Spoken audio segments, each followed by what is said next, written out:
Nikababwiye bene data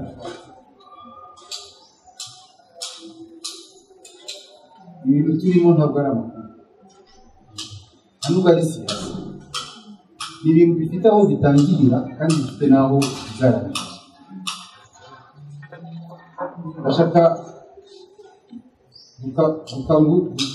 imitima yacu ikanguke kuko mushobora kuba tuvuga ibi ngo bajore umugabo ibiki ukagira ngo ni tuwevema turimo gupasa ubundi tuzahita gutyo ubuzima bukomeye, ariko sepasa ntabwo ari ibintu turimo, ni ibintu bikomeye, ni ibintu bifite aho byatangiriye bifite intego kandi bifite aho bizarangirira byasohoje intego yacyo. Ntabwo ari ibintu byo gukinisha rero. Yesu yatanze ibimenyetso byinshi bizabanziriza kuzaho byinshi. Rero niba duterana tukaryoherwa tukishima, ariko ibintu biriho guhita imbere yacu tukabibona nk'inkuru zihita gupfa, yaba ari ikosa kabisa. Pasa yigeze avuga ikintu narizi ko agiye kuducomeka gikomeze, mubasinzi uburyo umwuka w'iby'ukuri agatishimira. Ndakubwiza ukuri ni jewe ndababwira mbere ko ibintu turimo atari blague. Jewe narasinye niba bizansaba gupfa gufungwa kubera ubutumwa bwiza bwa Kristo tayari, niba bizansaba gupfa bashira umutwe hariya bakureho cyangwa bakubita amasasu, jewe nditayari n'ubu butumwa bwiza. Iyi mbabwira ntabwo ari blague. Kubera iki? Kuko ubuyobe burimo kugaragara n'ubuhakanyi n'ibinyoma, ni ibintu byavuzwe n'umwami wacu bishimangirwa n'umwuka wera amaze gusubira mu ijuru ko bizaranga igihe cy'imperuka. No kunezererwa mu mwami ibirimo guhita imbere yacu gutya tukabibona nk'aho ari blague, ni ikosa rikomeye. Ni nayo mpamvu ibintu byakugeraho wowe ukabifata nka blague bikaguhitana kuko wabyoroheje, nyamara ari ibintu bikomeye. Muzi yuko ibi birimo kuba ni bimwe mu bintu Yesu yavuze ko bizaba kugira ngo agatuka umwami gutyo akamwita akadahumeka. Noir sur blanc, nta migani ntacyo, ariko tukicara aha ngaha turirimba ukagira ngo ibintu ngo ni amahoro. Wapi?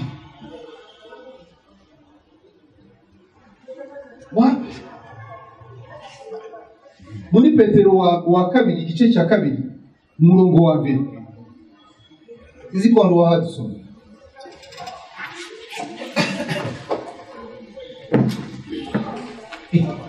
None se umutekereza yuko iri jambo ritarasohoka ngo mbere yuko umperukiza ubutumwa bw'ubwami buzabwirizwa mu mahanga yose, mutekereza ko bitarasohoka? Tuvugira hano kuri OTFM mu minota itarenga 5 bukaba bwageze mu isi yose kubera akantu kari simple kitwa audio. Kugira ngo ibintu aho babona ikoranabuhanga gusa ukabirekera. Umwami arimo gusohoza icyo yavuze kugira ngo umwe bwabera bibatere gufungura amaso muvuze ngo ega harageze.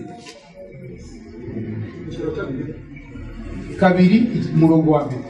Muri murongo wa mbere Petero wa kabiri, urwandiko rwa kabiri rwa Petero igice cya kabiri umurongo wa mbere haragira ati: ariko nk'uko hariho abahanuzi b'ibinyoma badutse mu bwoko bw'Abisirayeli, niko no muri mwe hazabaho abigisha b'ibinyoma bazazana rwihereranwa inyigisho zirema ibice zitera kurimbuka, ndetse bazihakana na shebuja wabacunguwe bizanire kurimbuka.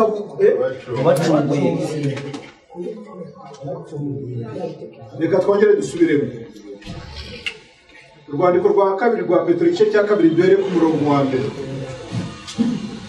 urwandiko rwa kabiri rwa Petero igice cya kabiri dore ku murongo wa mbere agira ati ariko nk'uko hariho abahanuzi b'ibinyoma badutse mu bwoko bw'Abisirayeli niko no muri mwe hazabaho abigisha b'ibinyoma bazazana rwihereranwa inyigisho zirema ibice zitera kurimbuka ndetse bazihakana na shebuja wabacunguye bizanire kurimbuka gutebutse.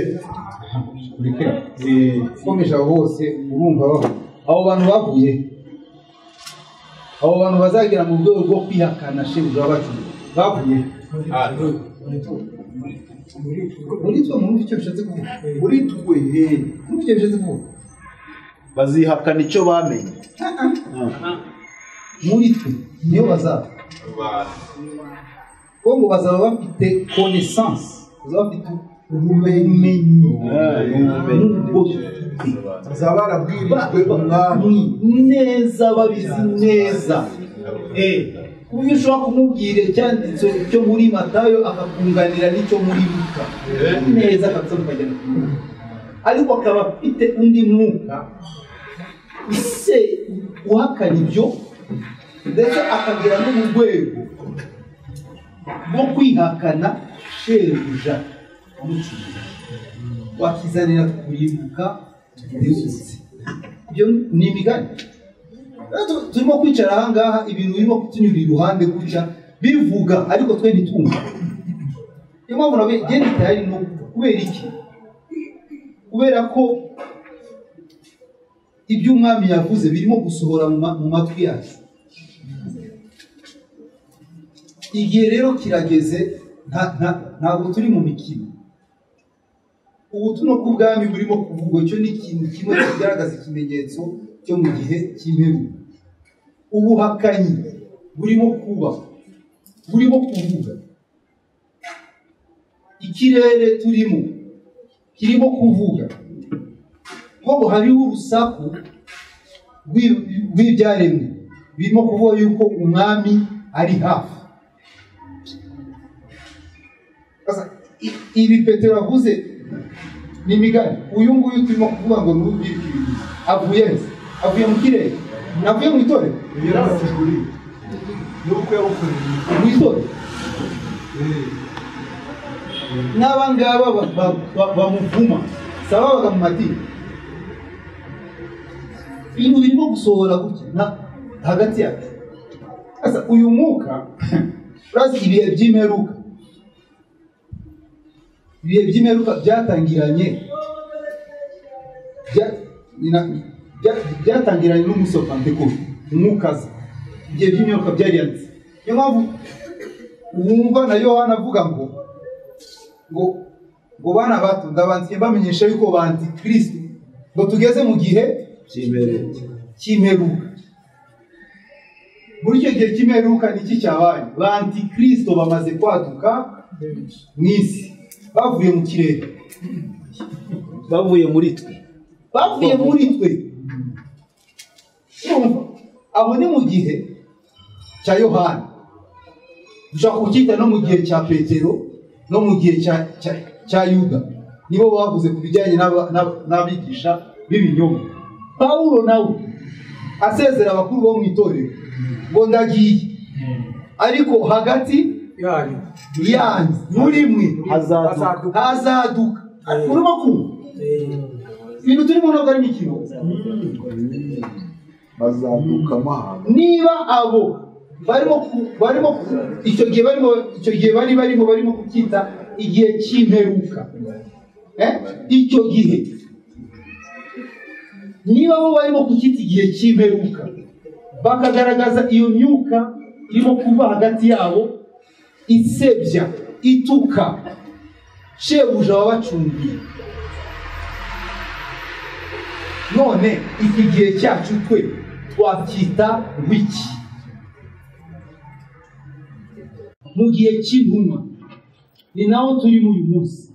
Abantu bihakana uwo bumvise, babonye imirimo ariko bakamwihakana mugaragara.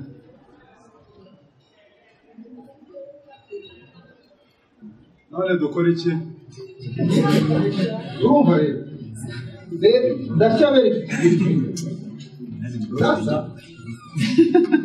Yohani muri Matayo batubwira umugani w'abakobwa w'abari 10 abapfapfa n'abayahudi. Sibyo? Abo bantu batubwiye baduha amakuru y'uko bageze igihe cyo gushaka, bahawe igihe cyo gushaka. Bamwe bishakira amatabaza, abandi bashaka amatabaza bagerekaho n'iki n'amavuta. Muri icyo gihe cyo gushaka kirangiye bagize gute gusa? Hari amagambo abiri, barasinziriye barahunikiye bose. Muri mvugo igihe cyo gushaka cyararangiye, habaho igihe cyo gusinzira, muri bwo gutegereza. Igihe cyo gutegereza ngo bamaze gushaka, sibyo? Igisigaye barategereje inde? Umukwe. Gusinzira aho umuntu yavuga ngo turaruhutse, umurimo twagombaga gukora bagize gute? Turategereje. Hasigaye noneho ibihembo by'ibyo bakoze. Nicyo gihe turimo, aho buri muntu arimo kunyurwa n'icyo yamenye. Muzi yuko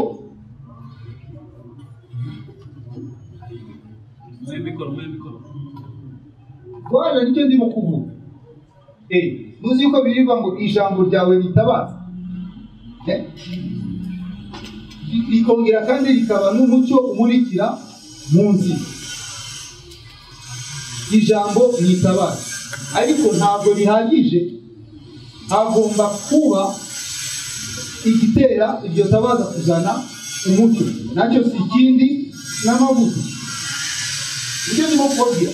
Abatanu b'abapfapfa bafashe itabaza, ubundi mvugo bafashe ijambo. Hano mwene data yatubwiye yuko ntabwo ari inyuguti dukiza, ahubwo ikiri mu aricyo bita umwuka, amavuta.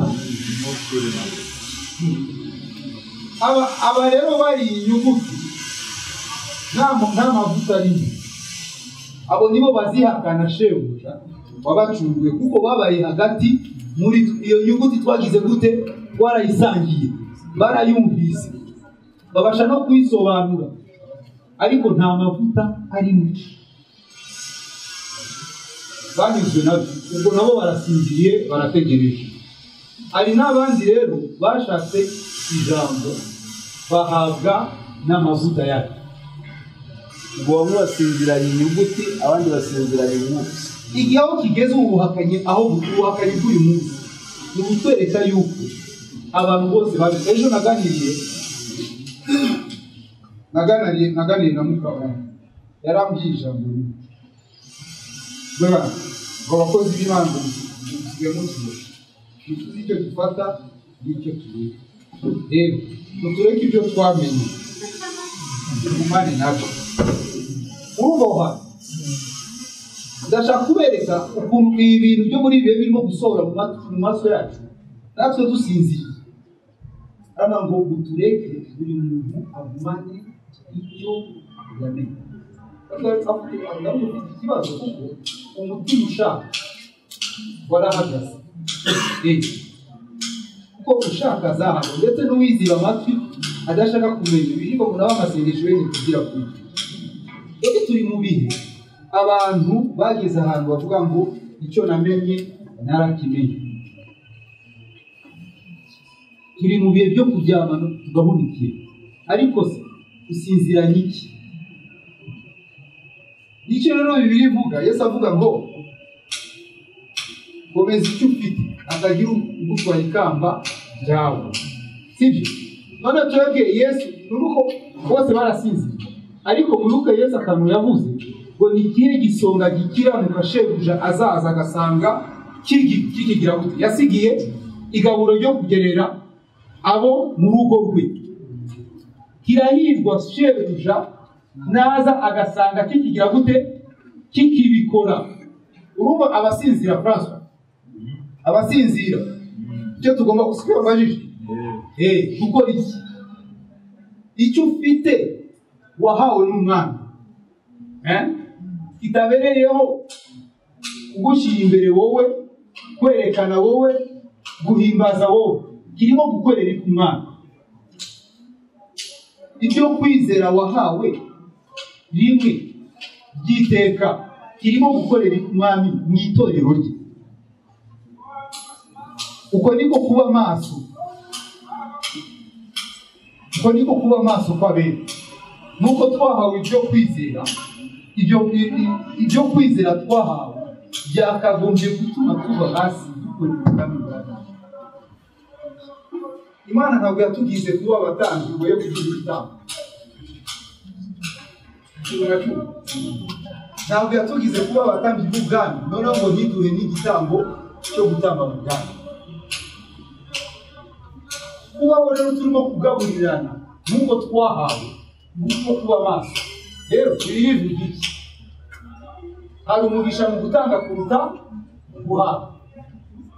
Uko rero dutanga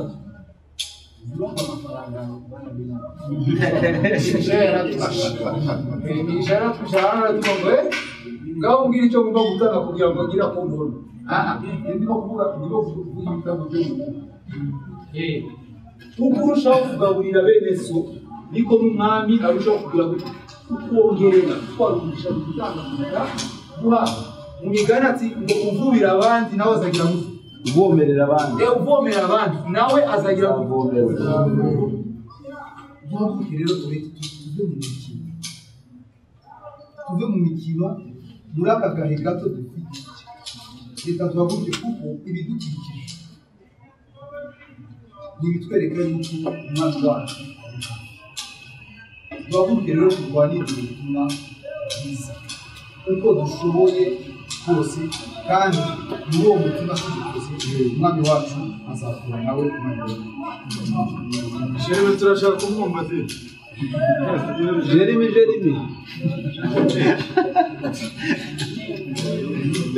rwose. Amen.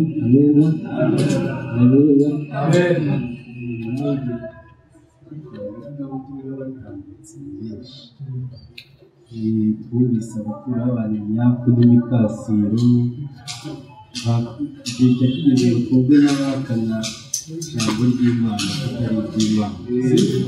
Ibyo ni ukwereka ko igihe cy'imperuka gisohoye. Njye ndumva rero tutabitindaho, kwandika byo n'Imana Uwiteka yavuze ni gutahana. Kandi nanone ikindi Uwiteka yavuze ngo andika, umuntu wese yakwandika.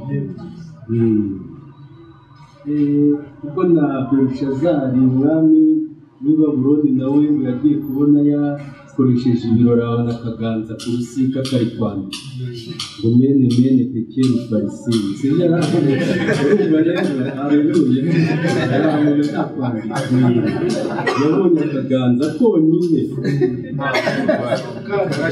kari kwandika ngo wapimwe mu bipimo ugaragaza udafite Imana imaze imyaka umaze ku ngoma ishyizeho iherezo. Ubwo rero n'umwami wacu hari igihe bamuzaniye umudamu bavuga ngo bamufasha asambana, ngo none amategeko avuga ko tugomba kumwicisha amabuye.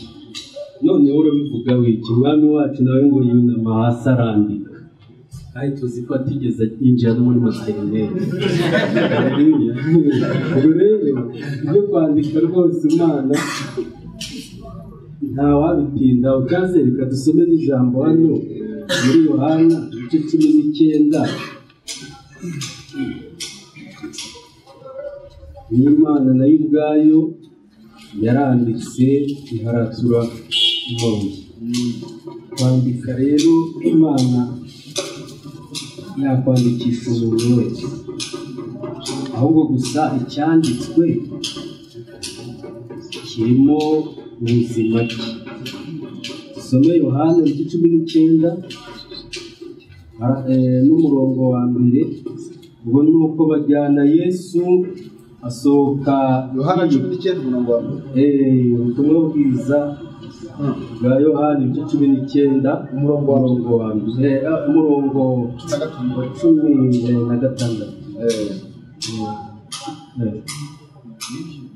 n'ibyo 16 ahera ko aramubaha ngo abambwe. Nuko bajyana Yesu asohoka yikorereye umusaraba agera ahantu hitwa i Nyabihanga mu Ruheburayo hitwa i Gologota. Bamubambanaho n'abandi babiri hirya no hino, Yesu ari hagati. Pilato yandika urwandiko abishyira ku musaraba rwanditswe ngo Yesu w'i Nazareti umwami w'Abayuda. Urwo rwandiko benshi mu Bayuda bagira gute? Bararusoma, kuko ahantu babambye Yesu hari bugufi bw'umurwa, kandi rwari rwanditse mu Ruheburayo, mu Ruroma no mu Rugiriki. Nuko abatambyi bakuru b'Abayuda babwira Pilato bati, ntiwandike ngo umwami w'Abayuda, ahubwo wandike uti yiyise umwami w'Abayuda. Pilato aramusubiza ati, cyanditse. Imana yatwandikiye abafarisayo bati bari kuzana ibindi, kandi twarandikiwe mu by'ukuri icyo Imana yanditse yaracyanditse. Ubwo rero utabyizera tuzi yuko ahantu harimo ubuzima. Haleluya. Nasomye Bibiliya ngenzi mu by'ukuri kanumva amababa mbese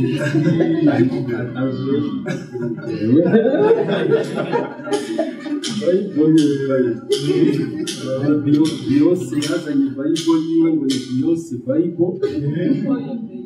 Hari n'izindi Bible bari kutuzanira, hari n'indi nasomye kuri ibi binyamakuru bya interineti, ni Barinabasi, ni Bibiliya ya Barinaba ngo yavumbuwe muri Etiyopiya.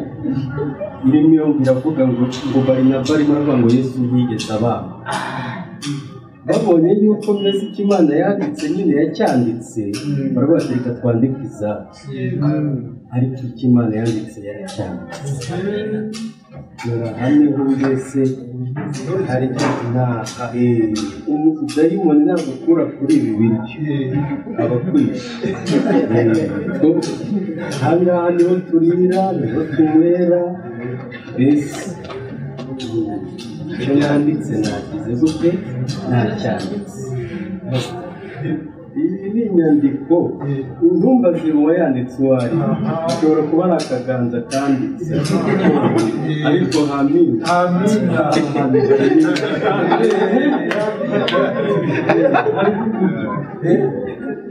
Petero abagabo abagadi bari uramureba ukamubonamo nyine y'abafaransa. Uribuka ijambo dusomeye 8:8 imigani bazi yatwigishije ubwo mperuka hano banyumvira ngo umwana wanjye bameze nabi, nagiye ndimo ndarinyunyuza.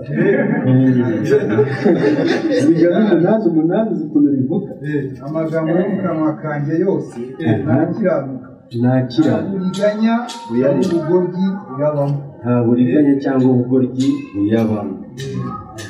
Komeza. Asobanukira ujijutse kandi atunganira ababonye ubwenge.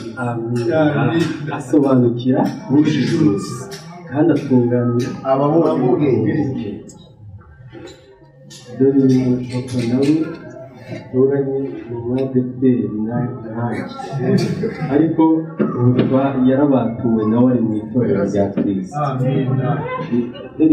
Twayaga tuvuga bagashaka dukubitira mu rusengero, turi kuvuga ibyanditswe, tugasoma Bible, tugasanga induru ziravuze. Aba bahakanyi rero ni abakera bahozeho. Pilato nawe arandika, Imana iramwandikisha, arandika kandi yandika mu Ruheburayo, mu Ruroma no mu Rugiriki. indimi eshatu Rwanda wenda kandi wasanga buriya nta n'izo zose wasatarazi kandi reka tuvuge ko yarazikishijwe kimwe cyo kugira yarandikishije kugira ngo abantu bose babimenye ahita yandika mu ruheburayo mu rugiriki no mu ruroma arandika umwami w'abayuda abandi bati wandike ko ari umwami w'abayuda ahubwo yiyise umwami w'abayuda nk'uko nyine yoni bavuga buriya ngo bari bisi ijambo ry'Imana ngo i Roma nibo baryise ijambo ry'Imana ariko Imana yo ubwayo niyo itubwira ko ari ijambo ryayo ngo kandi ngo hari ijambo rivuga ngo hariya muri Yohana igice cyane ngo ijambo yari Imana kandi ijambo yahoranye n'Imana mu byaremwe byose nta na kimwe kitaremwe nawe ngo yaje mu bye abe ntibamwemera ariko icyakora abamwemeye bose bakizera izina rye yabahaye ubushobozi bwo kuba abana b'Imana abo ntibabyawe n'ubushake bw'umugore cyangwa n'ubushake bw'umugabo ahubwo babyawe n'iki n'Imana ibyo bintu wuzuye neza ibyo twahawe ibyo nibyo natwe twahawe ngo ni ubuntu bugeretse ubundi amategeko yatanzwe na Mose ariko ubuntu no kuryazanywe na Yesu ugamina ubwigenge cya Jesus kimwe cyo gusa n'ijambo ry'Imana ubu kandi ntawe wigeze abona Imana keretse umwana w'Imana wayiremye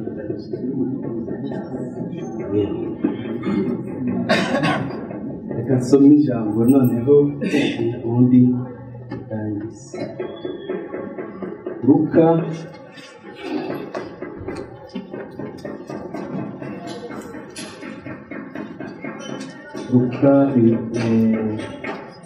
igice cya 11 umurongo wa 37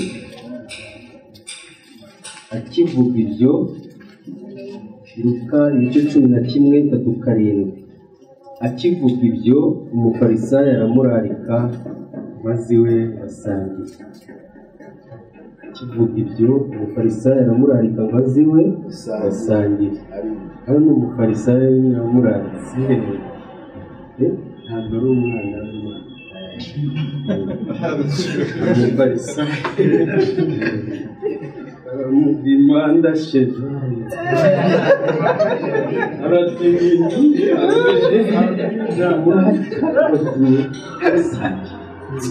umufarisayo wenda aramurarika mwande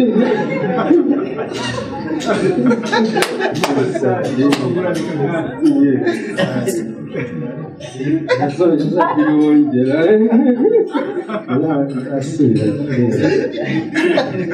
arinjira aricara arafungura Jesus yaraje ntabwo gusenga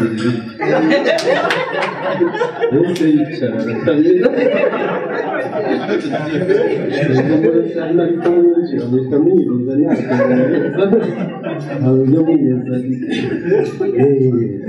umufarisayo abibonye atyo aratangara kuko atabanje kujabika intoki mu mazi babone kurya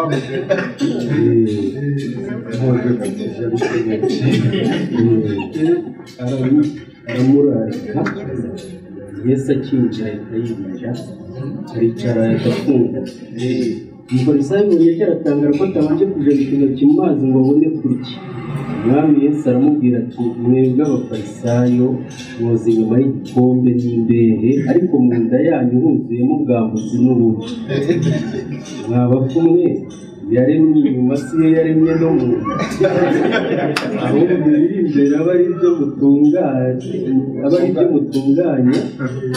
mutanga mu buntu nibwo byose bizabatunganya ariko muzabona ishyano abafarisayo ko mutanga kimwe n'icumi cy'isogi na nyiragategereza n'imboga zose mukirengagiza gukiranuka no gukunda Imana ibyo mwari mukwiye kubikora nabyo byanyuze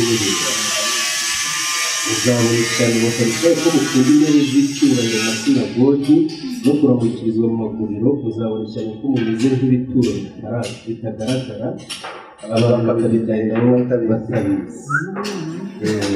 Niyo mubigisha amategeko aramusubiza ati mwigisha ubwo uvuze utyo natwe uradute. Aramubwira ati namwe abigisha amategeko muzabona ishyano ko gukoreza abantu bitwara idaterurwa, namwe ubwanyu ntimuyikozeho n'urutoki. Muzabona ishyano kuko mwubaka ibituro by'abahanuzi ba sogokuruza banyu ari bo babishe. Uko niko mwihamije ko mushima ibyo ba sogokuruza banyu bakoze, kuko ari bo babishe namwe mukabubakira ibituro. Icyo cyatumye Imana ivugisha ubwenge bwayo iti nzabatumaho abahanuzi n'intumwa, bamwe muri bo bazabica abandi bazabarenganya, kugira ngo amaraso y'abahanuzi bose yavuye uhereye ku kurema kw'isi abazwa b'iki gihe, uhereye ku maraso ya Abeli ukageza ku maraso ya Zakariya wiciwe hagati y'igicaniro n'urusengero. Ni koko ndababwira yuko azabazwa b'iki gihe. Muzabona ishyano abigisha amategeko kuko mwatwaye urufunguzo rw'ubwenge bwanyu mumwinjira, n'abashaka kwinjira mwarababujije. Nuko asohotse abanditsi n'abafarisayo batangira kumuhataniraho cyane no kumwiyenzaho ngo bamuvugishe byinshi, bashaka kumutega kugira ngo bamufateho ijambo rizamushinja. Abafarisayo rero murabumva, ni icyo ngicyo nyine bakoresha imitwaro, batwaye urufunguzo rw'ubwenge banga kwinjira, n'abashaka kwinjira baratuza. Jewe ndi mu bantu bagiraga agahinda kenshi k'ukuntu nuzura umwuka nkanezerwa, ariko nkumva ntayishyikira kubera amategeko abafarisayo banyikoresha. Sinari nzi yuko nejejwe bimwe by'iteka ryose. Bahoraga bambwira ko ngomba kwiyeza, kandi nabwo nkabona siyera, kubera ko batwaye urufunguzo rw'iki n'ubwenge. Baraducurika, baraducurangura, bakagirira nabi, dusigaza aho hato tugapfa. Umusamariya w'imbere niwe waje kugira ngo ibintu by'abashyitsi bavuga ati bazaba bantu warwaze bizatanga ku byo ngusigiye nzakwishyura ngarutse. Ubucuruzi ziragarukira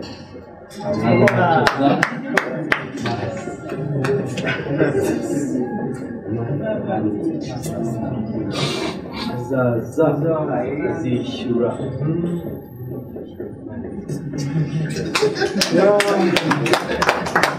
Kanze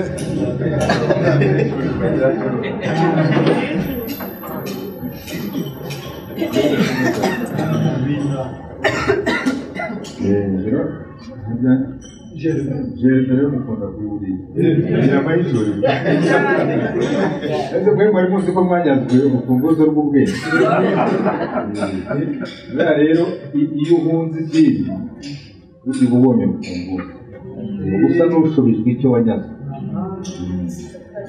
kuko nta muntu ushobora kwishimira kurara mu maso kandi ari kubwira se. Umuntu akarwariramo umusonga. Iyo wungutse rero ubwenge ukamenya ngo ni so, ushobora kwikubita rwa rushyigadiro kuko biba bibabaje. Hari agakuru pasiteri akunda kuvuga k'uyu muntu, kugira ngo ni Masamba aririmbye iyo ndirimbo ya Sabizeze. Oya, aririmbye Sabizeze, umugabo wo mu Bubiligi. Niwe wayirimbye. Urumva rero Sabizeze kuba avuka umwami, ariko sagatera inda ntabyibuke, kuko abami bararaga aho bashatse, ukageza imyaka yo gushobora kwima utazi kuri umwami, uri umushumba w'inka wenda ebyiri, kandi inka zose zo mu Rwanda zo mu gihugu ari izazo. Tekereza nawe. Urumva rero kugira ngo unezererwe uwo uri we nyuma y'imyaka 30 maze ubabara, urabanza ukarira kandi ko iyo shusho itinda kukuvaho, kuko ntushobora kwambara inkweto ngo mu myaka 5 amagaba ashize amaguma ari imyaka 30. Kuko ushobora no kujya utinya gukuramo inkweto ugiye kugira ngo abagaragu bakabona amagana. Umwana w'umwami afite amagana, niyo ni igisebo ubundi. Ufite inkovu z'amahwa, inzara zaracitse kubera kuragira inka ebyiri. Urumva rero ako kababaro tugenda tukagira. Niyo mpamvu wa musaza yaje kuniga yayibutse ibintu yanyuzemo mu izina ry'Imana. Ashubijwe rero urufunguzo rw'ubwenge aravuga kirangije yandiwe kuvuga. Rero marakoze cyane. Bo hari ibintu kandi yakomeje gutindaho na abapasiteri bombi, ariko bijyanye n'ubundi n'ubwenge. Ubu wenda turabona John ariko bashobora kuzaduka batumukana noneho bari mu ntebe z'icyubahiro, bakaza basenya ikintu ariko kandi bashyiraho n'itegeko. Uyu we wenda aracyavuga agategereza abamuyoboka. Hari abazavuka rero afite intebe kabisa z'ubuyobozi akavuga anagaragaza itegeko ritagomba kurengwaho, ibintu bizaba byahinduye isura rero. None ikibazo ni uko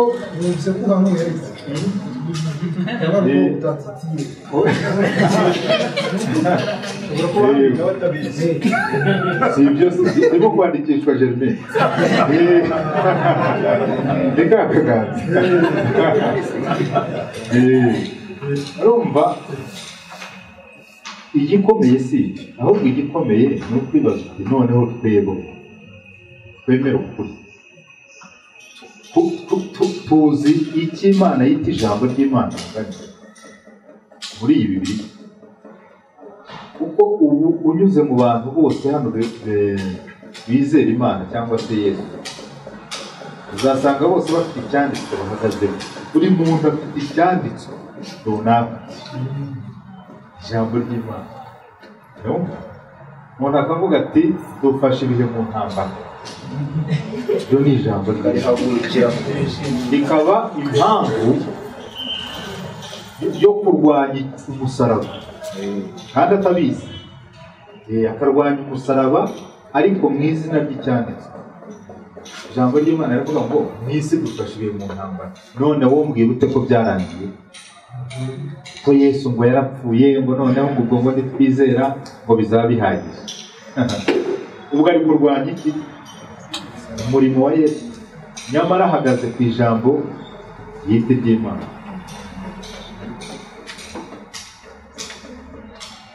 Rero ijambo ry'Imana ni Yesu, ariko Yesu ntushobora kumutandukanya n'imibereho y'Abayuda cyangwa se amateka y'Abayuda. Kuko Pawulo yavuga ngo Abayuda barusha icyo abandi mu mubiri, babikijwe ibyasezeranijwe, ariko ahandi akavuga ati none tuvuge yuko abanyamahanga ibyo batashatse aribo babishyikiriye, noneho ababihawe barabibura. Noneho akibaza ati ni kubera iki? Avuga ati Abayuda rero bo bakurikije imirimo itegetswe n'amategeko, basitara kuri byabo, ariko abanyamahanga bo ngo bashishikajwe no kwiga, bakanengerwa ikirego, bakanengerwa ko muri ayo mateka yabo n'ibyo bita ijambo ry'Imana byose kimwe kibaho cy'ingenzi cyari Yesu. Ibindi byose kabisa bashaka bagashyira hariya. Noneho twibaze mugani nk'uko pasiteri yabibajije, niyo mutekereza ko abizera b'ibitero bya mbere bakomezwaga n'iki? Bagendanaga imizingo ya Mose, bagendanaga uruntu rwa Ezekiyeli rwanditse mu ruhu rwabo. ariko akavuga ati jyewe munyica, ariko icyo ntarekura cyo ni uyu wazutse. Ntukubaze ibindi ngo mu isezerano rya kera ngo rwa rutare ngo rwari Yesu, noneho ngo ya nyanja ngo burya babatirijwemo ngo gutegekwa n'amazi. Reka da kimwe cy'ingenzi ni Yesu. Rero mu by'ukuri kugira ngo pasiteri azadufashe wenda dufate icyo gihe tumenye amateka, nko kumbwira ngo ibintu bya Sawuli arashaka indogobe, ise yitwa Kishi mu muryango wa Benjamin. Ibyo bintu mwe murumva byafashe mu bwisuku ntibyanditswe muri Bibiliya, byafashe iki? Kumenya se wa Sawuli n'ubugome bwa Sawuli n'urupfu rwe si iba gusa mbicamo nyine nisomera biramaze. Niba yarapfuye, niba yaragize ati amateka ya Kishi n'umuhungu nta kintu bizaba. Ibyo rero nibyo abanditsi bakoraga, bo barandika amateka y'iwabo, ariko ijambo ry'Imana ni ahantu muzatinda mwumva nk'uko umugaragu w'Imana Mose yabivuze. Ako muzakitondera, ako kabisa uzibaze ariko Mose ubundi yavuze iki? Ako niko tuzitirira Imana. aje gutegura ayo mateka Mose. Yewe muri aya mavanjiri ane nuko Yesu aragenda anyura i Yerusalemu, noneho asanga umuntu witwa Zakayo mu giti, aravuga ngo Zakayo manuka. Ibyo bo wewe iyo muri gufashije hirya Yesu aciye i Yerusalemu,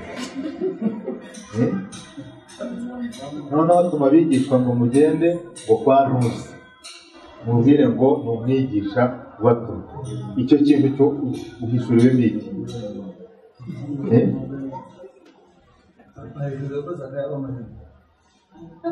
Yari mugufi. Noneho ijambo rero rikaza rivuga ngo urira igiti kugira ngo Yesu naza kubona.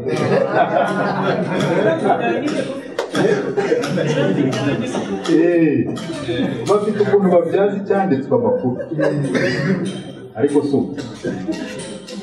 ukuri. Kuzuka kwa Lazaro ni sawa, byarabaye kandi byanditswe n'abari bahari, ariko si ijambo ry'Imana.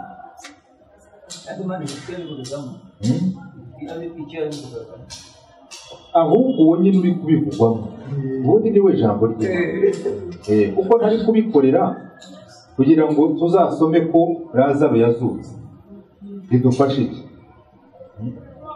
Abikoreye ab'icyo gihe kugira ngo bamenye ko ari wa wundi Mesiya.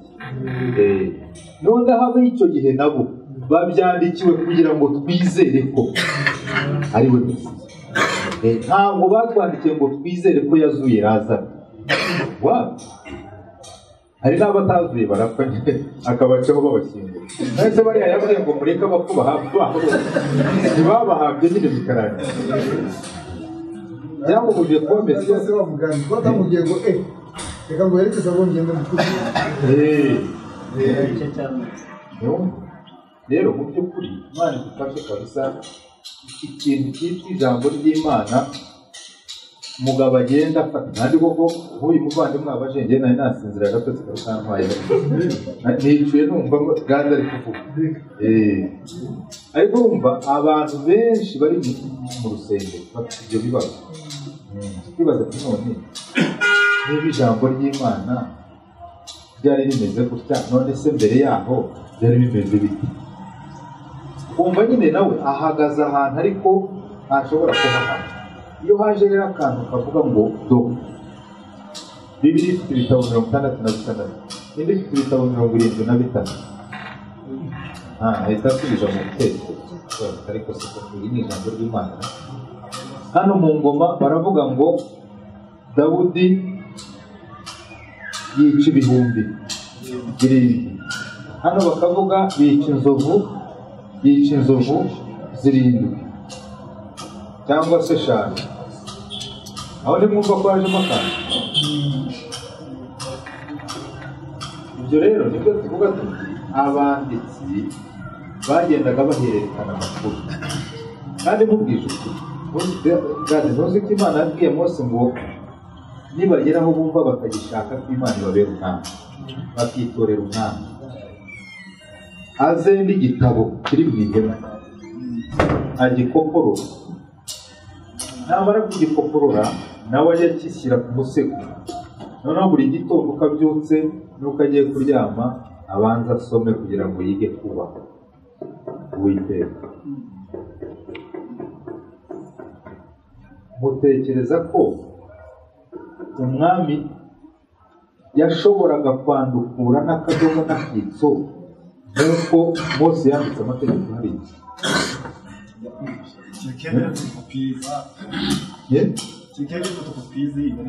ubwo byari gukunda. Noneho n'aba rero bagendaga bandika iby'abami n'ibyo ku ngoma, ntabwo bashoboraga gukoporora ukuri kose nk'uko uwa mbere yabyanditse, ariko bakarasa ku ntego z'ikigendereye. Niyo mpamvu no mu mavanjiri usoma hari ibintu utazumva Yohana avuga, ibintu by'ibitangaza Yohana ntabwo abigenda avuga. We arasa gusa ku bumana bwa Yesu, agakurura agatangaza kamwe ariko agacomekamo uburyo ari we mucyo, ari we kuri. Ibintu nk'ibyo mbese bigenda bihuza Yesu n'Imana ku buryo bisa. Noneho ukibaza Yohana we ibi bitangaza rukavuga katabitindaho, katabigaragaza. Urumva Luka nawe ntiyajyaga kwandika ibindi kuko yari umugiriki, siko yari ameze. Abagiriki rero bakonturaga ikintu kijyanye n'ubwenge. Urumva we rero yacungaga ku buhangange bw'ibitekerezo birenze iby'umuntu Yesu yari afite. Noneho akagenda kubita ku migani, nuko arabasubiza ageze hano akora kugira ngo bene wabo nabo nibasoma batabona Yesu nk'umuntu wazanye amagambo gusa, ahubwo yari afite ubwenge burenze ubw'abantu. Ubwo kuntu rero ariko icyerekezo ni kimwe, kuko ni Yesu uvugwa kugeza ku gupfa no kuzuka. Noneho muzabwira ivanjiri imwe bivuga ngo nuko Yesu arapfa ntiyazuka. Noneho undi aze kuvuga ko yazutse, tuvuge tutaha dore rero aho ibara riguye nawe, ariko bose bagukiye ku gupfa no kuzuka. Rero bakundwa, mwirinde kugira utwanditswe muhagaze, muhagarare kuri Yesu wese. Ntuhagarare ku ijambo rivuga ngo umukiranutsi wa oya nari umusore none ndashaka cyangwa ngo umwana bazabiriza ibyo kurya. Noneho mu bushomeri bwawe uhore witeguye intore uhagaze ku cyanditse. None se nyine hari umwana w'umukiranutsi muzi mwebwe yabuze ibyo kurya? Ntawe, ariko si ibyo kurya biri. Uzi Yesu asubira mu nkuru za Eliya ko yababwiye ngo bimuzi ku gihe cya Eliya, igihe cya Eliya hateye inzara. Nicyo nshaka kuvuga, kuko Yesu yaje kugaragaza umukiranutsi n'umwana we. Noneho abasubiza mu gihe cya Eliya, arabwira ati mu gihe cya Eliya rero inzara yaratuye kandi itera Isirayeli yose. Ati muzi ko nta n'umwe wakijijwe iyo nzara keretse umupfakazi. None ntimwibuka ko Eliya yivovose n'ibiki mu gihe cye, Imana ikambwira ati hari abakiranutsi ibihumbi, bose bari abasiribateri bari bafite ngo, ariko iyo nzara yabakoze. Nyamara Yesu agaragaje uwatabawe ari wa mupfakazi. Noneho twibaze rero icyo cyane, none ko mu gihe cyari tubonye ibihumbi 2 byiswe abakiranutsi ku Mana, Yesu aje asubira muri ayo mateka, ariko aravuze ati mu batabawe, mu babonye ukuboko kw'Imana ni wa mupfakazi. Ubwo abandi inzara ntiyabakoze, abana babo ntibashobora kuba barananutse bakamera nk'aba bene wacu bari i Somaliya bya bihumbi birindwi harwaye bwaki urumva ariko iki jambo ry'Imana ryavuze ngo hano abakiranutsi bariho kandi ntibazigera bicwe n'inzara ntibanasabiriza kuko rega uwo mukiranutsi ni nawe byo kurya niwe byo kurya kuko yaravuze ati ni njye byo kurya nturya ntaza abana be rero baramurya sibyo byiza kiwe ubundi yihindukira byose niba akubwira ati nyizera arakubera umucamanza akubera umushinjacyaha akubera umwavoka akubera niwe byose kuri bose akubera wa mukiranutsi akubera umutsima nawe umubera umwana ntabwo kantu rero nashaka kuvuga rwose tuzafata igihe pasiteri azadufasha tugende tunonosora amateka tuyamenye ko kuva aha n'aha ni amateka wayamenya utayamenya ntacyo upfuye n'umwuka ijambo ry'Imana niri warihagararaho ukaryumvira ijuru ryazuye ko wewe kabisa wuzuye Imana rero dufashe nk'uko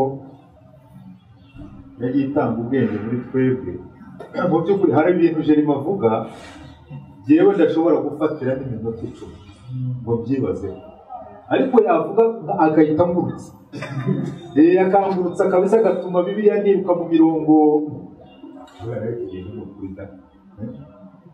Bernard yahagaze ari ukuntu acokoza akantu nkumva azamuye ahantu aba bene data bose rero uko kuntu duteye ibyo kandi yavuze niba twagukoreshaga nk'uko twaguhawe twakabyibushye ariko ikibazo ni uko dushaka kurekera abantu bamwe urubuga gadi iyo ahagaze aha avuga ibintu kabisa nyamara ndi muzi ko ababyutse ibyo bintu muri gadi ari umwe muri mwebwe niko bimeze none se akoro iyo ataza gukubitana na Priskila kugira ngo icyo kintu cyitwa ubuntu cyajyaga kwaguka muri we yari afite ubuhanga bwo gutsinda abantu bayuda no kubemeza ariko yari akennye ntabwo rero Priskila yamutwaye amubwira ati sasa ufite ibigambo byinshi ariko reka yamutwaye nka mwene se arangije atangira kugenda amutonorera ku byo yungutse kuri Pawulo Apolo nawe ntiyiyumva nk'umwigisha yiyumva nk'umuntu ukwiriye kunguka kumenya Imana maze rero ngo ahavuye amaze kwigana umutima wo kwakira akora mpinduka igikoresho rero mujye mudusangiza rwose buriya uzi mujyanye na Muzegerwa nko mu butumwa idini rikagutumira menya ngo Geregwari hari bugere ngo yicare yabonye gitari murabanza mukavugana ati sase Geregwari wowe ukoresha gahunda yawe kuko abantu bakunda rero umuziki arabanza agakora tere neza noneho akabazamura mu buryohe bw'indirimbo bakicara bumva nyine baje mu materaniro wakubitamo rero ijambo ry'Imana ibintu bikaba birabonetse rero mu by'ukuri dukoresha ukuntu twese nayo iri kuri ndashaka kumuhaguruka amanzi yo nguyu murebe bajyanye gutata ariko mbabwiye ko indirimbo ntibasabaga ngo indirimbo 8 kandi ubwo turagaruka inama urabizi François ahubwo ndashaka kugira ngo umenye mwebwe mw'icyaha ibi bintu bibe bari kuvuga ntabwo mubyumva niyo kibazo mubyumvishe biriya bintu François avuze bisaba niba babyumvanisha tuzabona ikibivuyemo tuzabibona ariko birakwiriye ko umenya nanjye nkamenya icyo ugomba gukora mu rugo rw'iwanyu kandi ukagikora rwose uri free jewe niko nk'ubu mwabonye nacomotse ariko na malaria ndi kumva yacake nari mvuye kugura ubunini kubumira kugira ngo nze numve merewe neza ariko ubu sinzi ukuntu turabigenza. Gadi yavuze ibintu ahangaha byo kuba we yaremeye no kwitanga gupfa. Hano habaye ubuhanuzi ntabwo mwabyumvishije. François yahanuye hirya hari ibintu bigiye kuzaza. Niba warakiriye Yesu udafite hano uzacaho wigendeye, ariko niba ufite we Yesu tumvanya abandi wenda uravuga ati turarya, urabona wenda turi kugenda mu modoka hari igihe kizagira bira bintu François avuze bikaba byaba bikaba hakabaho umuntu ukomeye umugabo bakamushyigikira 100%. Uretse sinzi ko bizakunda ariko bira bintu umuntu ushaka ko tujya kuraguza se no guterekera ko nabonye guterekera ari ibintu ababaye ko batakwemera guterekera. Je narabibonye biriya bintu wambaye ubusa koko. Impamvu bidakunda uyu munsi uko mugabo ari Rwanda ni mugenzi wawe, noneho aravuga ibintu yifuza ko byaba, none bibaze habaye umuyobozi ushigikira ufite umwuka simbizi muri kubarwa ntabwo ukuntu nabibonye babikora. wagiye mu kazi uko mupfumusa oya no kubandwa ngiye narabibonye gutya neza pasi narabibose ntabwo ari amagabo ahubwo uzaduha amakuru kugira ngo ubonye ukuntu baba bameze. Cyenda umwana bayobozi bavuga ibintu batazi ntabwo yakwifuza kubijyaho. Nese mbwira ukuntu umuntu ajya baba bambaye turi gutya bazi bameze iyo urimo gusara buri neza umwana umugore umugabo umwana bageze mu mwuka umeze nk'uwabasazi. Cyewe narabyiboneye amaso yanjye gutya batukana bavuga ibigambo utamenye ibyo ari byo. Ninde muyobozi wakwifuza ko abantu b'Abanyarwanda bajya muri biriya bintu kweri kabisa? Babivuga hari ugupfa kubivuga gusa batazi uko babikora. Igihe rero kizagira ntacyo reka tutagereza turebe ubwo Yesu natwe dufite icyo azaba ari kutugenera natwe tuzarebe kare ariko rero mumenye ikigomba gukorwa. Niba hari agatungu kagomba guterwa mu bintu kugira ngo isamaki ze ukazane, niba ari umunyu ujyamo uwuzane, niba ari urusenda rujyamo uwuruzane, kugira ngo ibiryo biryohe abantu babyakire. Nukomeza kwicara n'akazi kawe. noneho rero icyo mbivuga ibi ngibi mbona arakije namaze gukizwa ngirirwa ubuntu nyine bwo gusa n'ukuweho rido ntangira kureba ibintu ukuri, noneho nkareba ukuri bitandukanye n'uko numvaga kuri radiyo Umucyo abavugabutumwa basimbura. Ariko mbabwije ukuri sinaburaga intambara yo kwibaza ngo ni igihe umuntu wenyine ukijijwe cyangwa ushobora kuba ufite. Naje rero kuryoherwa noneho mpinduka n'umusazi bunguye ubuntu butangaje mu bapasi aho narari babwije bizwa n'uburyohe gusa. Ndavuga uyu muntu ashobora kuba avuye hanze ntabwo ari uwo mu Rwanda. urumva pasiteri namwumvishe hafi umwaka ntaramubona, telefone yanjye yaruzuye ibyigisho babwije ukuri ko naryamaga agasinzira mekuteri yaryoherwa. Pasiteri atuma nzenguruka Bibiliya ukavuze ntandika icyanditswe gahiga Bibiliya yose akamenya inkomoko y'iki cyanditswe nkumva ngo ahangeze ku kuri kudashidikanywa. rero niho nahagaze kuma ntangira kuvuga ngo umuntu yumva atumva ndi ukuri ijambo ry'Imana. noneho bya bindi byansindaga mu bitekerezo biba biboneye umutwe. noneho mwibaze ntaza kumva pasiteri cyangwa yaceceka yakigumira mu rugo yahishuriwe akajya akora ya materaniro yo mu ngo gutya. Ninde wari kuzatyaza icyo numvise? ntawe. urumva rero icyo ndicyo yewe uyu munsi mwanyita umuvuga butumwa mwanyita iki, yewe ntekereza ko ndicyo kubw'Imana ariko biciye muri pasiteri. ntabwo mutaka harimo by'idini bavugisha ukuri. babwiye ko namwumvise umwaka muzima muzima najyaga koga telefone nkashyira icyigisho kivamo ikindi cyinjira ku kazi hariya mu gishanga bageze aho bararambirwa shefu arambwira ati bana jya ushyiramo ekuteri ariko icyo wahawe gukora ukirangiza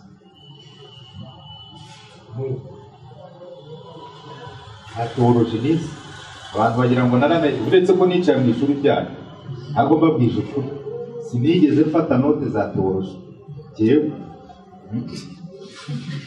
kandi narihagije imyaka 3 abapasiteri narabageze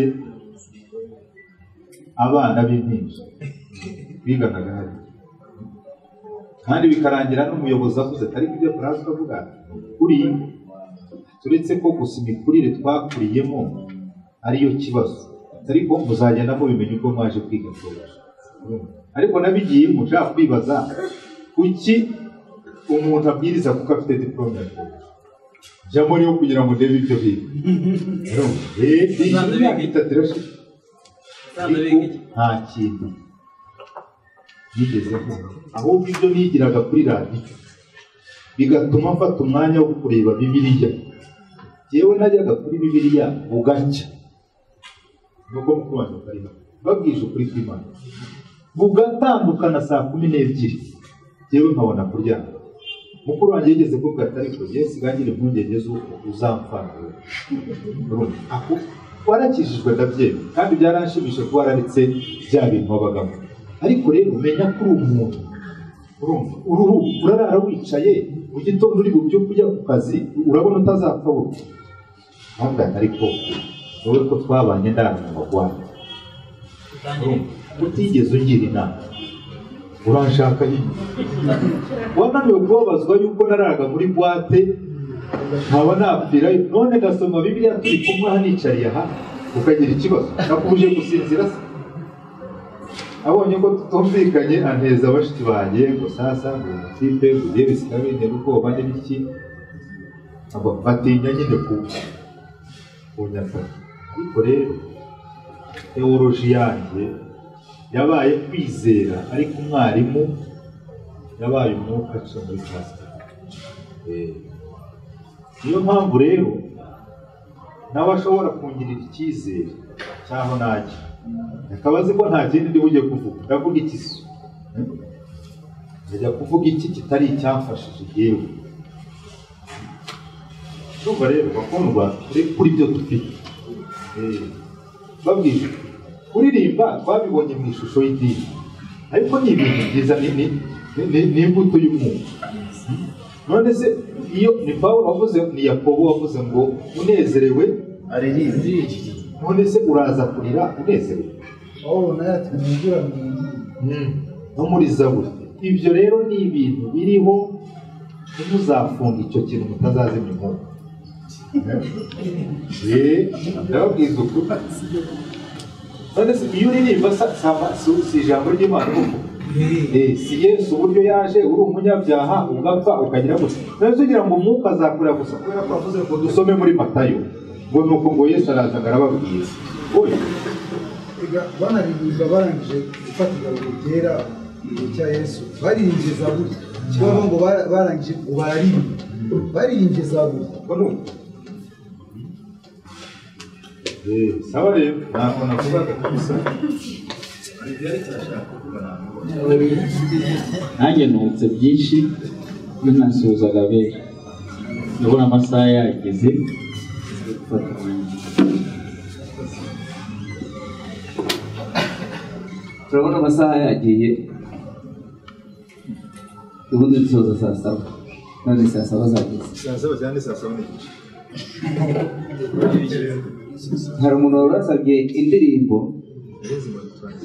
ndumva reka tuyicisheho niturangiza mu minota mike isigaye pasiteri arayikoresha kugira ngo dusoze iyi gahunda kugira ngo tubashe kumva guhera aho twatangiriye kugeza aho dusozereje kugira ngo bibe mu kintu kimwe twese tugende twumvise kimwe 49 murashyize 45 natwe agatekerezo aho kubimbura indirimbo abamwanya bafite ibibazo biraza ibijyanye nacyo hari icyifuzo kibonetse hano kivuga ngo kugira ngo turirimbe iyo ndirimbo niba hari ufite ikibazo kugira ngo ahari utaza gusohoka wari ufite ikibazo kidasubijwe ube wakibaza numva nanjye byaba priorite kugira ngo turirimbe umuntu agende yari afite ikibazo yakabajije icyo cyaba cyiza nawe hari ufite ikibazo afite ikibazo kuri ibi yego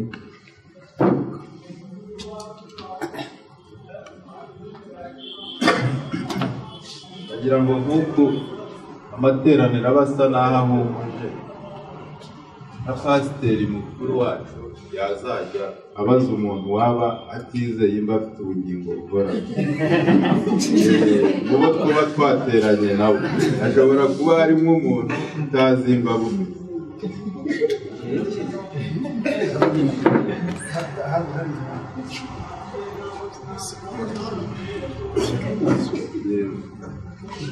ndashaka kubaza teranye hano ndashaka kubaza ni idini nitwo uburyo nasanzwe dukoresha ntabwo mumenyereye no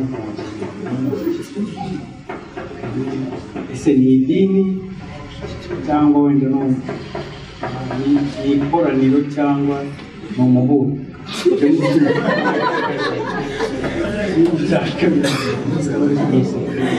ikindi cya kabiri mbaza inyigisho zijyanye n'ubutumwa bwiza bw'umusaraba ndazizi cyangwa njye nzumva pasiteri azigisha kuri radiyo ariko nagira ngo mbaze inzira cyangwa se uburyo bwo kubwakira ni gute umuntu yabwakira ese nyuma yo kubwakira ubuzima bwo bwa nyuma yo kwakira ubutumwa bwiza bugenda bute ese no kunezererwa ubwo bugingo buhoraho gusa ese hari ikintu wenda uriya bayoboye yigeze kuvugaho aravuga ngo ntabwo tuza gukirira hano indwara tuza kwishima ubw'ubugingo buhoraho cyangwa icyo Imana yakoreye muri Kristo Yesu ese imbaraga z'uwo musaraba zigarukira hehe hari aho zigarukira mu kunezerwa ibyo Kristo Imana yakoreye muri Kristo Yesu nanone hari aho pasiteri yigeze kuvuga ati bakaza ngo bari guhanura ba porofeti cyangwa barimo baragira gute nkaza kwibaza ku kijyanye n'izo mbaraga wenda aho zigarukira niyo mpamvu nabanje kubaza ese iyi dini kugira ngo wenda nze kumva niba ari imyemerere mishyashya itaza guhuza wenda n'abandi nkamenya n'uburyo wenda babyakira cyangwa se limite aho izo mbaraga z'umusaraba zigomba kugarukira niba impano z'Imana impano z'umwuka wera zitabamo ni byinshi sawa murakoze ntabwo nabirangiza kwita mbibaza ikibazo abajije ni ikibazo abajije ni ikibazo cyiza cyane nk'umuntu ugeze hano bwa mbere birumvikana yuko yari akeneye kumenya natwe abo turimo none se ko ahantu hose baterana kandi bakitwa itorero mwebwe mwaba mutandukaniye he nabo icyo si cyo wibaza mwaba mutandukaniye he na bariya bose bateranira hariya ni umuhuro ni itorero ni idini ni iki mu by'ukuri ijambo ry'Imana icyo riduhamagarira ni ukwinjira mu mubiri wa Kristo kandi umubiri wa Kristo ni ryo torero itorero ni ihuriro ry'abera ni ihuriro ry'abana b'Imana abavutse ubwa kabiri abemeye gupfa kubw'ibyaha ariko bakazukira ugukiranuka muri Kristo Yesu noneho tugahura turi ingingo zitandukanye muri uwo mubiri wa Kristo. Niyo mpamvu ntangira hano ngira ngo iryo jambo waryumvise, navuze ko tuzanwa no kugaragira Nyagasani cyangwa Umwami Yesu. Kugaragira urumva icyo ari cyo?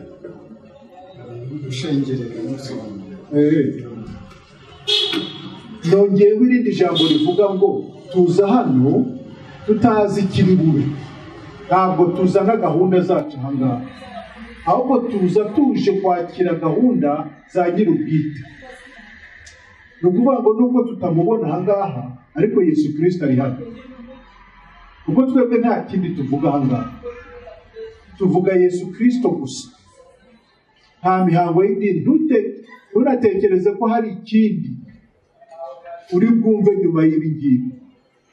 Ibyo twebwe duha agaciro ni ubutumwa bwiza, kandi ubutumwa bwiza ni ubuvuga gupfa no kuzuka kwa Yesu Kristo.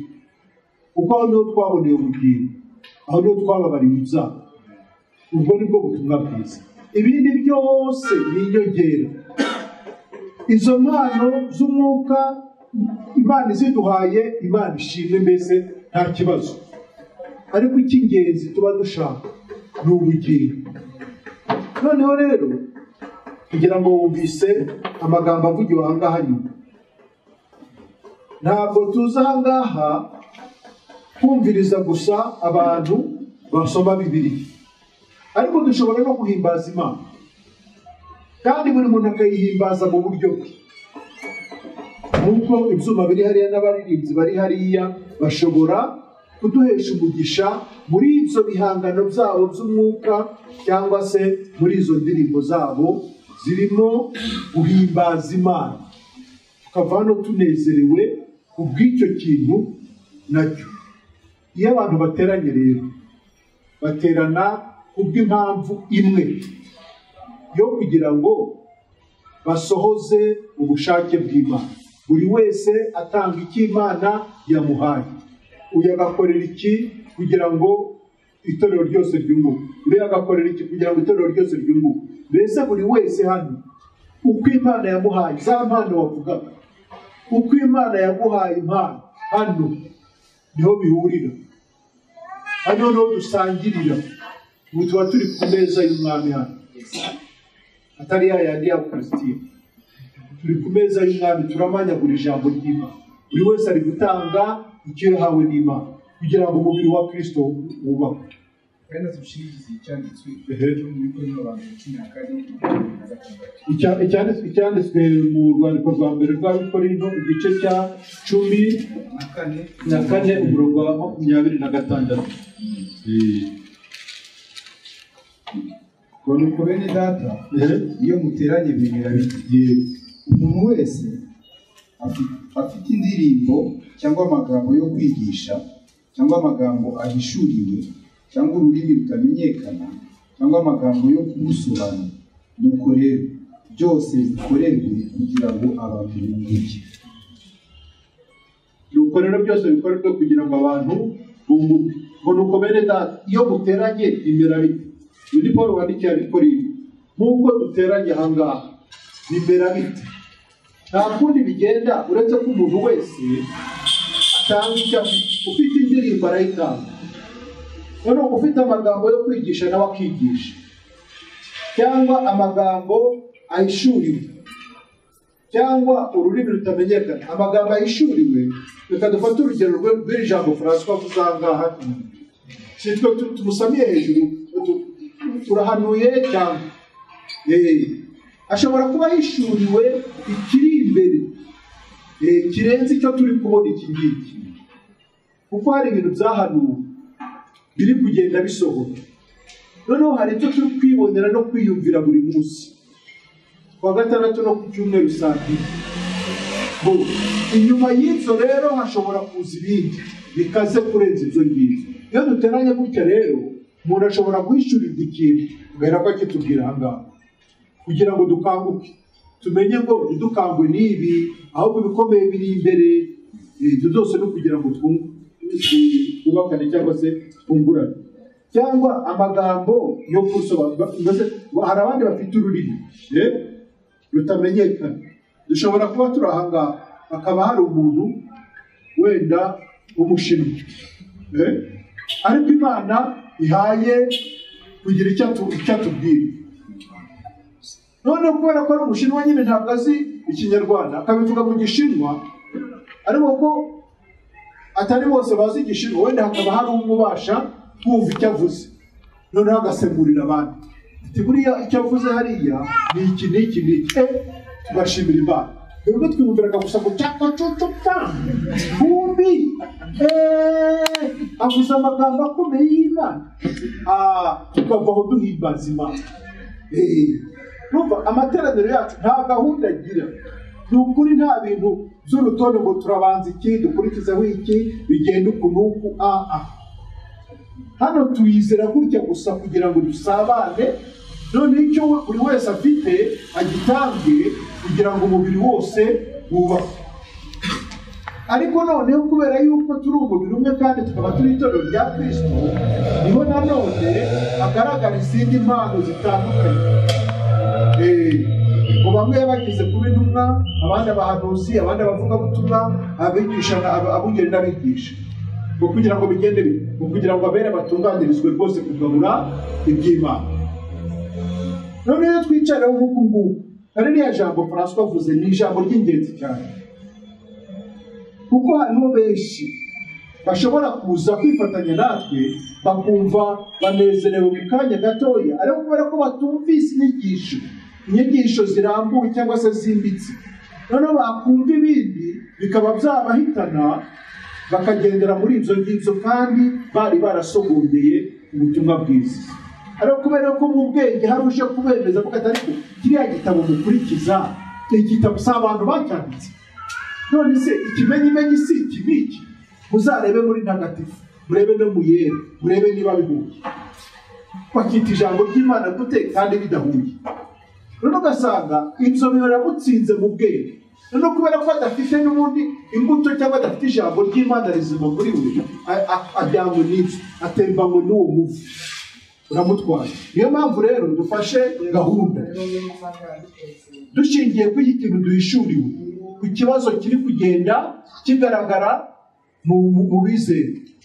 Noneho reka duhere ibintu hasi cyangwa se ku rufatiro, bitangirire dusobanurira abantu icyo ijambo ry'Imana icyo ari cyo, kugira ngo ejo uzaza abashukisha amagambo y'ubwenge, abagaragariza ko Bibiliya atari ijambo ry'Imana, bazabe bafite ubumenyi bw'icyo kintu.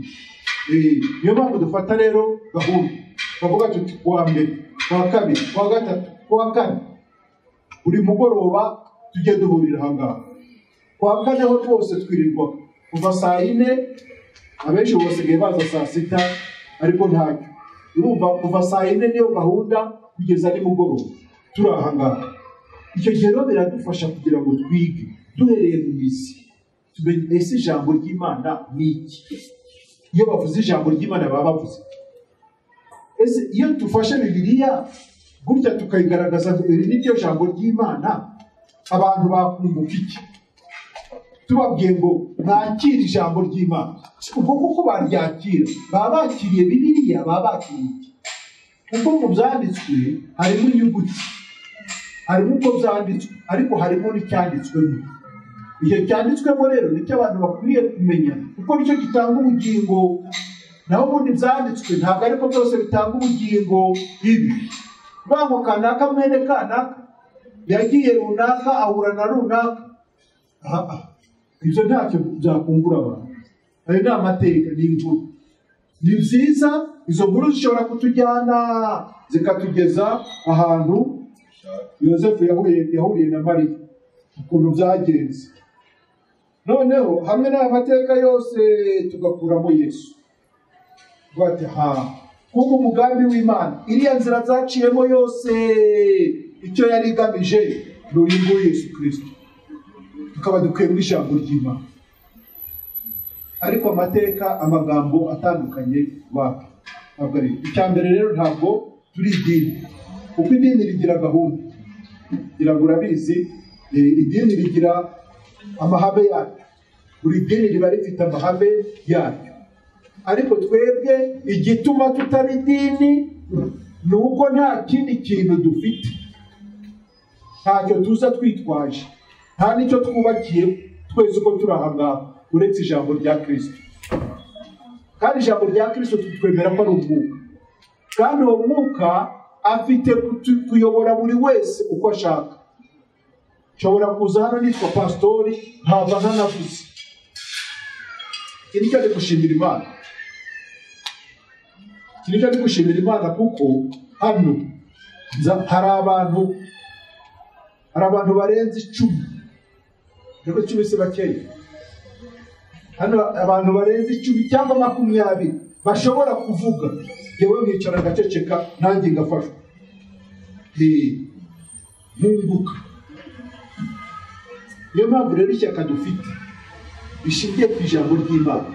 Twese icyama, twese uko turi aha ngaha, twese tugahinduka abigisha, kugira ngo twamamaze ubutumwa bwiza, tugaragaze ukuri kw'ijambo ry'Imana. Uko umwanzi we ntaryana.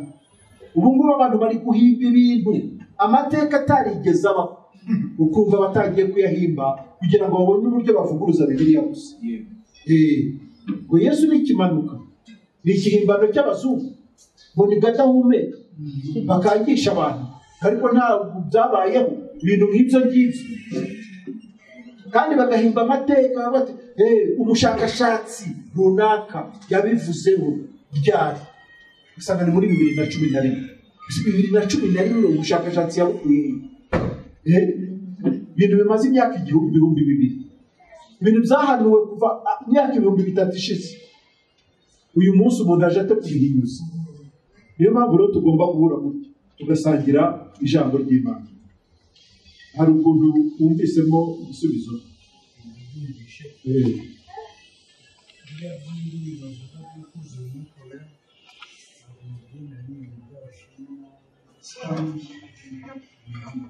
By'abasheni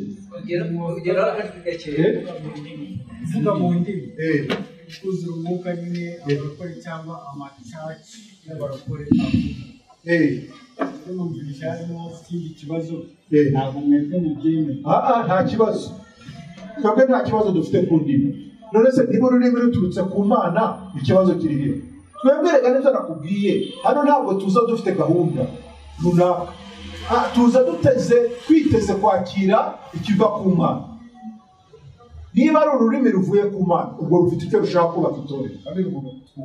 None se ubwo icyo aho kadura kumva twasomye hano muri Bibiliya ngo byose bikorerwe kugira ngo bigende bite, kugira ngo bose bunguke, bose tutungutse. Ubwo rurimi ruramutse ruje ntirugire icyo rutwungura, twarubwira tuti bana uruvugire hirya iwawe. Reka mu akagero gatoya, nk'ubu nje hano nkavuga ururimi ntimubashe kurumenya, hari ikintu mwamukuyemo? Ntacyo, ntacyo. Bimaze ikitorero. Imana nayo urwo rurimi iruzana hari impamvu, hari impamvu yaruzana, ariko nubwo ntayihari nta mpamvu y'uko yaruzana. Wowe wumva ari umumaro rw'igisobanuro, wowe ntabwo ko rusobanutse nyine nicyo navuga. Ntabwo ariko ruraryoha, nanjye nararuvuze. Harya wumva umunezero, kumva wakwisanzura nta marangamutima nyine, bitewe n'uko twigishijwe n'iki, noneho bikagenda bikakumvamo ikintu cy'umunyenga kirimo. Biraryoha kabisa, mu guhimbaza Imana ukumva wavuga no mu ndimi kabisa.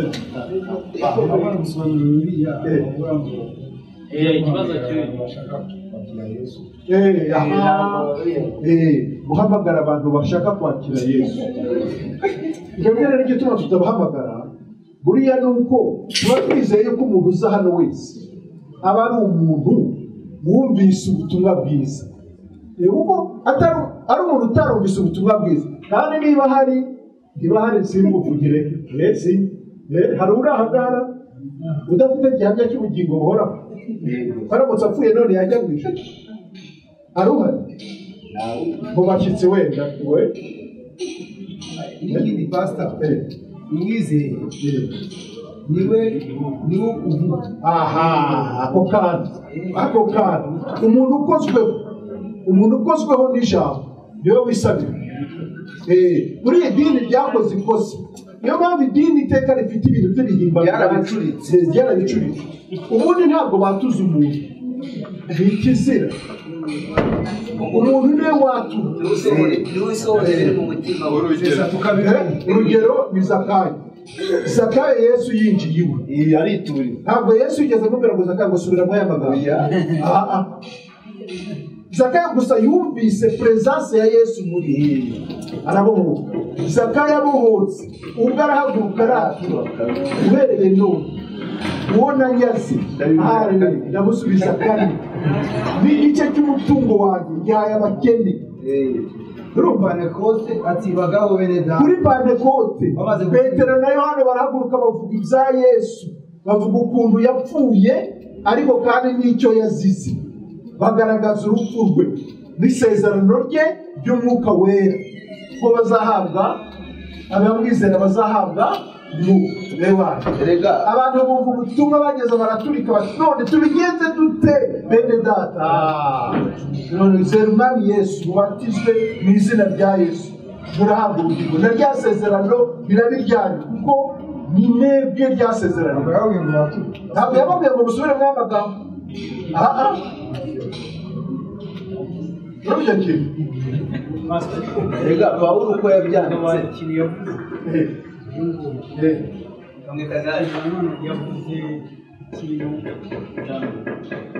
nk'uko Petero yavuze, kandi njyewe numufata yavuze ngo we yiteguye no gupfira yaba ari ugupfa yaba ari ukugira gutya. Ariko na Petero yari yabwiye Yesu ntabwo ari umwihakane. Yesu ahita amubwira ngo isaha itaragera wamaze ubwo nkaho reka ibyo tubisubije aho ngaho. Umuntu ashobora gushidikanya ku iyo mvugo ye, akavuga ati shati vuga none kubera yuko bitaraje. Ariko rero ni uburenganzira bw'umuntu wese kubivuga, ariko we bivuze ashobora kuba azi icyo avuze. Kuko na Paul yaravuze ati kuri jye gupfa ni inyungu no kubaho ninde ni Kristo. Ati kandi naho igitambo, naho amaraso yanjye yaba yo kubishwa ku gitambo cyo kwizera kwanjye, tebana jyewe nakwishimira kuyamena cyangwa se nakwishimira gupfa ariko mukizera. Urumva icyo kintu? N'umuntu erega ari ukuntu n'umuhanuzi Agabo yariyumva rero kabisa aho bigeze aha ngaha. umuhanuzi Agabo yabwiye Pawulo ati dore barakuboheye Yerusalemu rwose birarangiye, urapfa rwose. Aramubwira ati usibye nabwo aramubwira ngo usibye no kuboherwa Yerusalemu niteguye no gupfira guhamya ko mu butumwa bwiza nabwo kubamo, atari uko wishingize ku mbaraga zawe, ahubwo wishingiye kuri wa wundi wakiriye.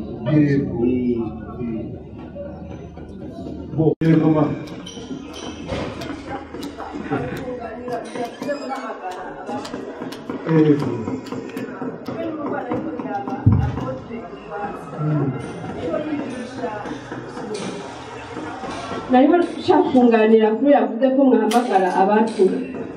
Ejo nimugoroba nariho ndeba Apotre Gitwaza yigishije inkingi zine kugira umuntu akomere mu Mana, avuga amasengesho, ibintu byinshi. Arangije avuga ngo abantu baze kwiga pe nta kintu yarababwiye cotuma biga, kandi baraje imbere arabaka. Ndavuga none se bajya abantu batuye bumvise iki kandi ariko yigisha abakristo uko bakwiye guhagarara. None uwo muntu atarahagarara yahakuye mwiza, niki kimuzanye imbere kandi abantu bavuga ngo mwami Yesu akavuga. None ibi ntariko aramubwira ngo uvuga, niba ariko arabyivuga Imana ibimuharura ko nk'uko ari we yabyivuga. Rero ibyo ni ibintu by'idini twakuriyemo ariko ntacyo bimaze. Ubundi nimba wumvise ijambo no kuri radiyo rikagukora ukavuga uti ndabyizeye, nta kindi gikenewe kujya imbere y'umuntu no, ibyo birakwiye cyane. Amina. Kirasobanutse. Watuza kandi kirasobanutse. Bo niba gisobanutse rero hari undi ufite ikibazo se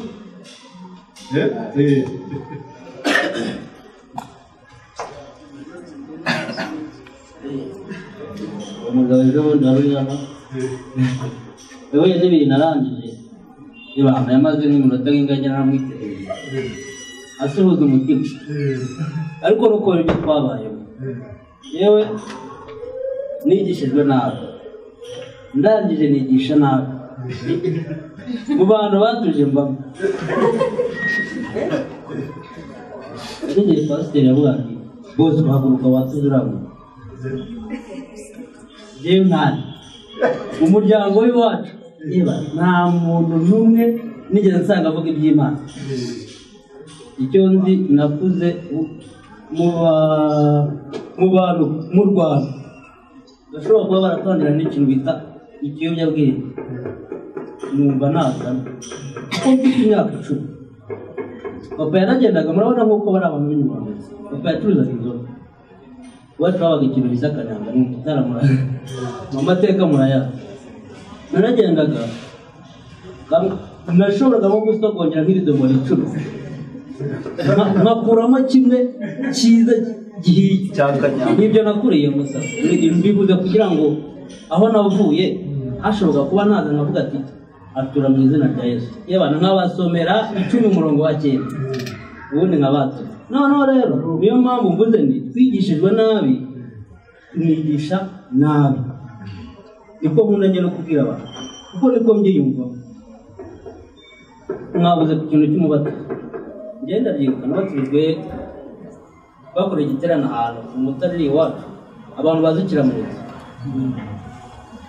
babatijwe kuri muhazi ahantu bita Gakora noneho twakoze igiterane cy'iminsi 3 noneho njye nabajije ikibazo ndabaza nti ubu ngubu narabatijwe mvuye najya mu ijuru niba hariho wambwiraga ati wajyayo undi ati ntabwo wajya kuko waba utarasoza gukiranuka kwawe urumva ibintu twabwiye ni ukuvuga ngo umubatizo w'amazi hari umuntu uzi ko ukuraho ibyaha na n'ubu akaba ahagaze mu idini ariko abyizeye akavuga niyo mpamvu usanga njye narabanje mbatizwa ku bwa data na mama mu idini gatolika maze kumenya ubwenge mpabwa ukarisitiya naho ukarisitiya n'imbere y'Imana ntababeshya nahajijwe inshuro zitarenze 2 gufata ikintu nk'ikaratasi urabona nk'aka ka ushyira ku rurimi rero byo nabigahambaho amahirwe nuko kayenga kakaza kugenda ndavuga ibintu no kumbeshya bitangiye mu baporoso abahakanye ibiro muri gatigisimu y'abaporoso hari ahantu bavuga ngo wimuye ibyo kiliziya y'i Roma n'ikuzo n'ibyayo byose igisubizo ni ngo ibyo byose ndabyimuye ni ukuvuga ngo ni idini rishya risingirije aho ngaho mbona sinyuzwe yeba mba ninjiye mu gakiza ariyo revelation naje hano mvuye muri revelation iryo torero navuga ry'umwuka nari ngezemo ni ukuvuga ngo mu byo nari ndimo nk'agakingirizo François yavuze ati yumvisha umwaka njye ngitangira kumva François Gadi na Pastor Ngara ndababwiza ukuri natangiye kugenda mu idini nsetse kirenge bavuga ko ubundi burandaje ukuri nibavuga gutura ntabwo ndi bujye kuko nasobanukiwe ibyo bavuga mu minsi mike natangira nitwa umupagani nza guhura na Pastor no sasa hano kuri simu namuhaye na lift turagenda ati boss ko niba hari umuntu ubuze muri iriya trinity ni boss uriya Pastor agenda noneho rero icyo nashaka kuvuga ni iki ni ukuvuga ngo twumvishije bitari kandi bisa nk'aho ari byo ni nabyo abantu bahagazeho kuko niba umuntu akubwira ijambo ry'Imana akakumvisha ko ari ukuri ubuse niba umuntu ambwira ngo igihe kimwe biracyakoreshwa aho navuye n'ahandi namwe mugiye muzi ati uyu munsi turasabira abantu umugisha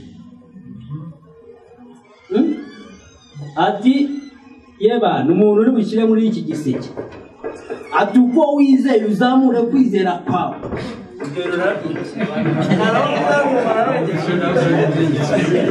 ati uzamure kwizera kwawe wazana imfizi irajyamo nuzana itaje irajyamo kandi uko uzamura kwizera niko umugisha wawe ungana. Ukumva izo nyigisho zirahariya. Hano mfite akabido nagahaye bene data duhuriye ku rubuga rw'umutima wa Kristo. Ninjye wakabohereje uriya mudamu ubu ngubu ari nk'ahantu wenda bishoboka ko abantu babibona. Yaravuze ngo harimo akantu kavuga ngo pasiteri nutabona icyatuma ikiza neza umenya ko birimo gupfira hari inyuma mu rugo.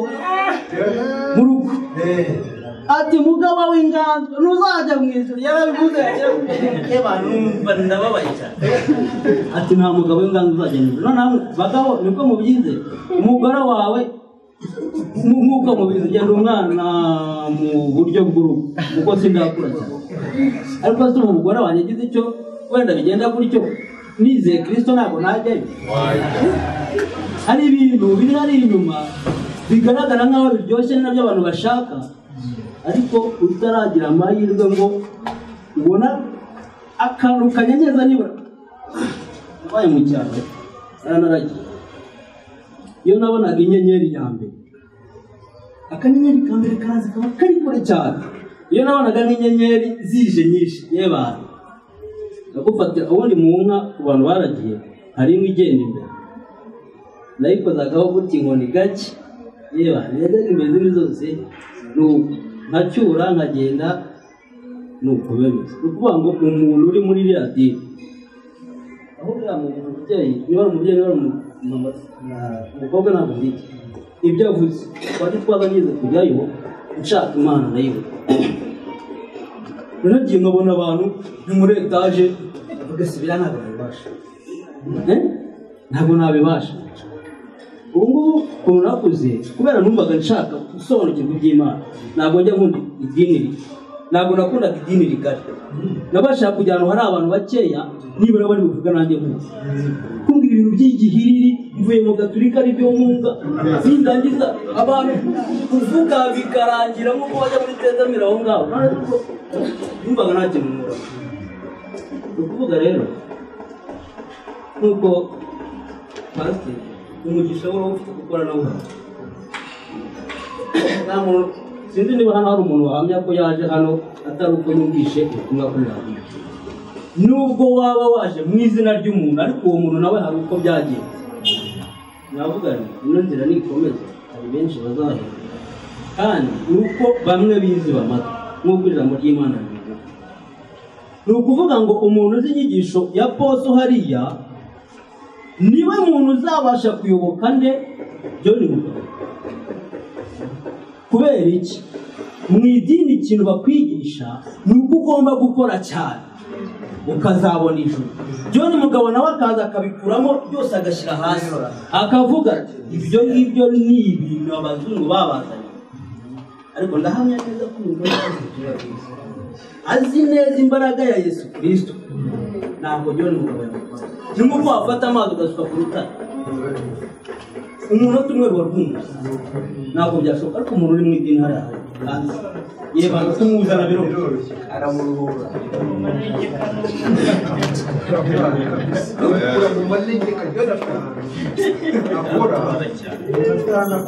hari akabido mwohereje ku rubuga hariya hantu yari arimo avuga, ariko ubundi bivuze kuba abantu babishinzwe kubera ni ngombwa ko inkuru za John Mugabo zijya ku rubuga.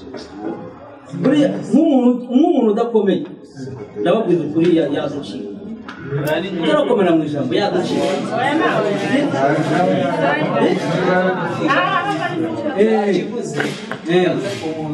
utakomeye utaramenya ijambo ngo amenye. Niyo mpamvu inyigisho z'umwuka ariho ziganisha kuri Yesu Kristo. Njyewe buri munsi nahoraga mfitanye ikibazo n'abashumba. Ubundi njyewe target yanjye yari yo kwigisha abantu gukiza, ariko noneho ikosa rya mbere nakoraga ni imbaraga. Njye numvaga turi mu kora ibyaha. Uzi urubyiruko rwacu mbiki niyo namubonaga ari mu bintu bibi na bizaga nkakubwira ni wowe rose no harimo roza nawe wowe rose none ahangaha Imana yakubita n'uteka gusanga iyo nabaga nuko nari inteye arumva ayo ni amakosa numvaga nshaka ko umuntu yakiranuka kubw'imbaraga atari uko yizeye Kristo. Urumva icyo ni ikibazo n'icyo kiri mu gihe hari hanze. Noneho rero urabona hari ahantu umugabo yagiye gukira mu nzira muri Gatsibo, ubundi urabona umurenge wa Mushyike kurenga nk'imirenge y'Amurenge. Numvise aho ararika abantu ngo bakusanye icyo ufite ukizane, aho hantu tuzaterana hazakodeshwa nk'ibi. Ni muri sare hariya bahakura n'amagare hafi yaho abantu baje muri biriya bice. Uretse uko niba abakozi nakwita ba satani batangiye gukora ibiterane bikanaterwa inkunga n'abantu, si ikibazo. Ndetse nta na kasemina turakora. Urakoze cyane. Amasaha yagewe mureke dusoreze aha ngaha. Ariko rero iki kintu kiri mu gice cy'akarongo kabisa. Yohana mu rwandiko rwa mbere igice cya kabiri murongo 18 nabwo ngo bahoze muri twe bandi Kristo bahoze muri twe ariko baragiye kubera iki bagiye uko batarabana ntabwo urumva nta nubwo babibagamo ariko ntibari barizeye. Twebwe hano dufite intego, dufite impamvu kabisa ituma duteranira aha ngaha.